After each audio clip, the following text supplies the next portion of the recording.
കുറച്ച് ദിവസമായിട്ടോ ബീഫിനോടൊരു ആക്രാന്തം കൂടിയിട്ട്. അപ്പോൾ ഇന്ന് ബീഫ് ഉണ്ടാക്കാം എന്ന് വിചാരിച്ചു. വൈകുന്നേരം ഇങ്ങനെ കിടക്കുന്ന സമയത്ത് നമ്മൾ ഇൻസ്റ്റഗ്രാമിലെ വീഡിയോ സ്ക്രോൾ ചെയ്ത് പോയിക്കൊണ്ടിരിക്കുമ്പോഴാണ് Appu08 എന്ന് പറഞ്ഞൊരു ചാനൽ പരിചയപ്പെട്ടത്. അപ്പോൾ അവർ ഭയങ്കര ഭംഗിയിലാണ് കേട്ടോ കുക്ക് ചെയ്യുന്നത്. പുള്ളിക്കാരൻ അങ്ങ് വിദേശത്താണ് കേട്ടോ, ലണ്ടനിലാണെന്ന് തോന്നുന്നു. അപ്പോൾ ലണ്ടനിലെ ബീഫിനും കുഞ്ഞുള്ളിക്കും വലിയുള്ളിക്കും ഒക്കെ പ്രത്യേക ഒരു ഭംഗിയാണ്.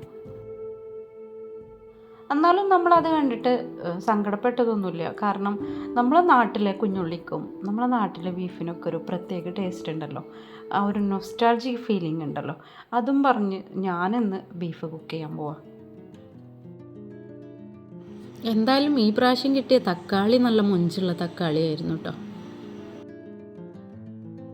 വരട്ടായതുകൊണ്ട് തന്നെ ഞാൻ കൂടുതൽ തക്കാളി ഇടുന്നില്ല, 2 ചെറിയ തക്കാളിയാണ് ഇടുന്നത്.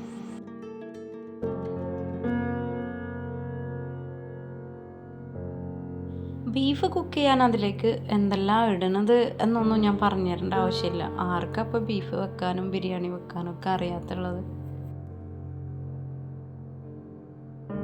എന്നാലും ചില വീഡിയോസ് കുക്ക് ചെയ്യുന്ന രീതി കണ്ടാൽ നമുക്ക് അതുപോലെ ഒന്ന് കുക്ക് ചെയ്ത് ഒന്ന് റെഡിയാക്കിയാൽ എങ്ങനെ ഉണ്ടാവും എന്നൊക്കെ ഒരു തോന്നൽ വരില്ലേ.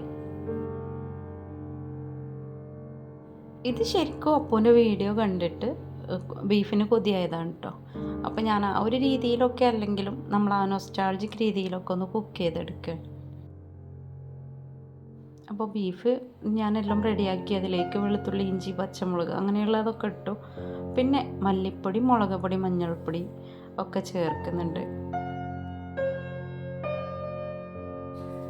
ഏകദേശം എല്ലാം ചേർത്ത് കഴിഞ്ഞ് നന്നായിട്ട് മിക്സ് ചെയ്തു. ഇനി കുക്കർ അടച്ചിട്ട് വേവിക്കാൻ വെക്കുകയാണ്. ഇനി ഒരു 3 വിസിലും പിന്നെ ചെറിയ തീയിലിട്ട് കുറച്ച് നേരം വേവിക്കണം, അത് വറ്റിച്ചെടുക്കണം. ഇതുപോലെ കുക്കിംഗ് വീഡിയോ ചെയ്യുമ്പോൾ ഇത്തടെ ബോട്ടിൽ നല്ല ഭംഗിയുണ്ട് എന്നൊക്കെ പറഞ്ഞിട്ട് എനിക്ക് മെസ്സേജ് അയക്കുന്നവർക്ക് ഒരു താങ്ക് യു ഉണ്ട് കേട്ടോ. കാരണം നിങ്ങൾ പറയുന്ന ഈ ഒരു പോസിറ്റീവ് കമൻ്റ് കൊണ്ട് നമ്മളൊന്നുകൂടെ അത് വൃത്തിയാക്കി വെക്കാനും ഭംഗിയാക്കാനൊക്കെ ശ്രമിക്കും. പിന്നെ ബീഫ് വറവിടാൻ വേണ്ടിയിട്ട് ഞാൻ ഉലുവയാണ് ആദ്യം ഇട്ട് കൊടുക്കുന്നത് അതിലേക്ക്. ആ ഉലുവ നന്നായി ഒന്ന് ബ്രൗൺ കളറായി വരുമ്പോൾ നമ്മൾ ബീഫ് കഴിക്കുന്ന സമയത്ത് ഉലുവ കടിക്കുമ്പോൾ ഒരു പ്രത്യേക ടേസ്റ്റാണ്. പിന്നെ കറിവേപ്പില ഇട്ട് കൊടുത്തിട്ടുണ്ട്. അതിനുശേഷം അരിഞ്ഞു വെച്ച കുറച്ച് കുഞ്ഞുള്ളി ഇട്ടിട്ടുണ്ട്. പിന്നെ ഒരു 3 വറ്റൽമുളക് നമ്മൾ മുറിച്ച് വെച്ചിട്ടുണ്ട്, അതും കൂടെ ഇട്ട് കൊടുത്തു. തക്കാളിയും ഉണക്കമുളകും അതുപോലെ ഉള്ളിയും കൂടെ വാടുന്ന സമയത്തുള്ള സ്മെല്ല് നല്ലൊരു സ്മെല്ലാണ്.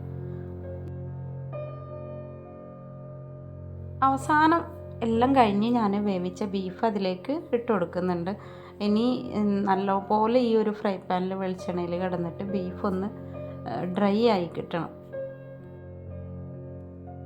നല്ല പോലെ മൊരിയിക്കുന്നില്ല, കാരണം കുറച്ചൊക്കെ ഗ്രേവി ആയിട്ട് അതിൽ വേണം.